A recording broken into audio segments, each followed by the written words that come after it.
penjinak bom Kompi B Kota Loksmawe mengamankan lokasi penemuan mortir aktif sisa konflik Aceh di kawasan padat penduduk Desa Blangalumame, Loksmawe.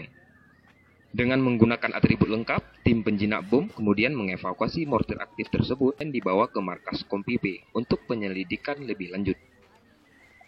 Sebelumnya, bahan peledak tersebut ditemukan oleh salah seorang warga yang sedang menimbun tanah di belakang rumah. Saat sedang bekerja, tiba-tiba melihat benda aneh dan kemudian melaporkannya ke Polsek setempat untuk mencegah hal berbahaya.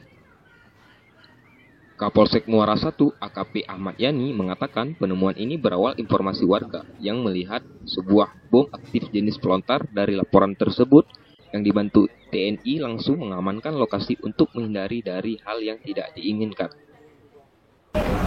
Yang menemukan pertama ya masyarakat yang lagi kerja nimbun tanah, Pak. Terus? Jadi dilapor ke kita, jadi langsung kita merapat ke TKP untuk menghindari terjadi hal-hal yang tidak kita inginkan.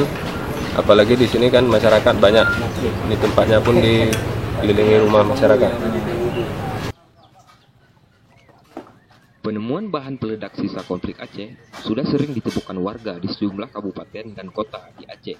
Pada Rabu kemarin, tim penjinak bom juga berhasil mengamankan bom berbentuk pipa besi sisa konflik Aceh yang ditemukan warga di Desa Senebuk Barat, Kabupaten Aceh Timur.